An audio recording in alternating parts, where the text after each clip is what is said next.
Well, hi everybody, it's Lisa Tamati from Running Hot Coaching. Today I wanted to talk to you about cyclic training and training different energy systems. Now for many years I didn't do this. Over 20 long years of doing ultramarathon running, I tended to just do long, slow distance training because that's what I was good at. And what I found was that, yes, I could do the mammoth distances and I had a really strong mind, but I wasn't what I would call functionally fit. I was only fit at endurance. I wasn't fit mobility, coordination, strength, any of those other sort of types of fitness. So a few years ago when I started training, learning about the body and how it all works and training science, etc., I started to experiment on my very mature body that had been doing this for a long time and changing it all up. Now, by shocking the body constantly, you're causing the body to have to change and grow. And I found when I started to break my year up into cycles that my body actually really changed a lot. I had a lot more lean body mass, I had a lot less fat, I was more mobile, more coordinated, I even had more speed, which has never been my forte. And all of these benefits were done on a lot less training from time on your feet. So typically in the ultramarathon running days of just doing long, slow distance, I was running huge amounts of mileage, but I wasn't functionally fit. Now, I want to give you an example of a cyclic training year. Now, this is an example, say, for somebody who's doing a marathon or ultramarathon running and wants to do 2 competitions that year. Now, I recommend you only do maybe 2 big races a year.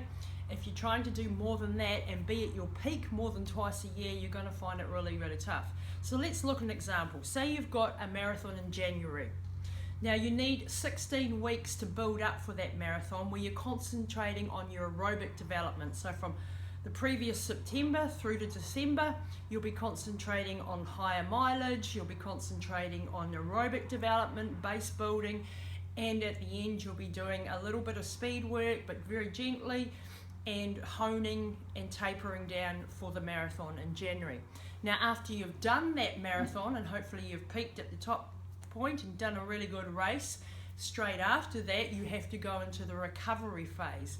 Now this recovery phase, for example, might be 2 months long, and in this first part of that recovery phase it's all about recovering the body after the marathon, but then getting more into Pilates, yoga, training different energy systems, playing around with a little bit of speed work but not formal intense speed training towards the end of that 2-month period, and that's your recovery phase. Now in that phase you might want to be doing things like Pilates, you might want to get into do some swimming, any cycling, anything that's not high mileage running.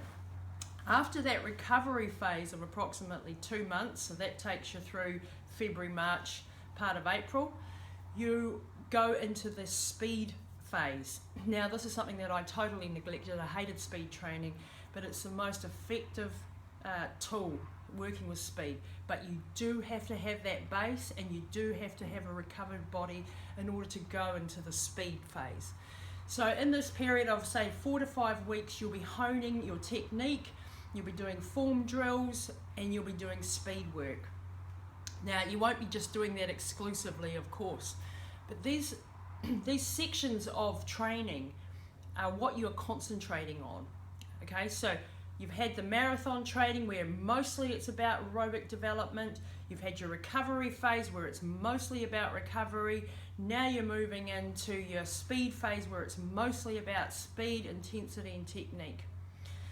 After the speed stage, you might get you go back into the marathon training for the next round, the next race that you've got coming up. Now the speed training can include things like interval training, where you've got formal interviews doing speed work, stride outs, hill work, that type of training.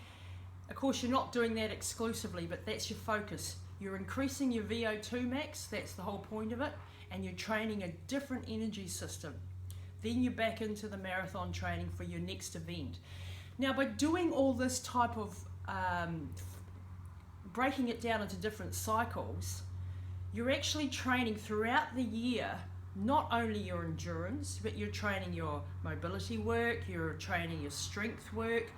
I forgot to mention that your strength and mobility will be major parts of your recovery phase.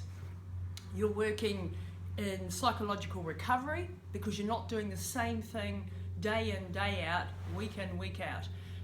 You're also recovering functional fitness so that you're avoiding injuries. When you do one type of training for a long period of time, you burn out psychologically and you're more prone to injuries. So by breaking your whole yearly cycle into these phases of base building, if you like, marathon training in this case, recovery phase, and then speed and honing those skills, and then back into it, you'll find you get a lot more out of your training. I really hope that this little video has given you a bit of an insight. Details, if you want more details, you can read my latest article on cyclic training, but it'll give you a little bit of a background as to why you need to be doing that type of thing. Thanks for watching.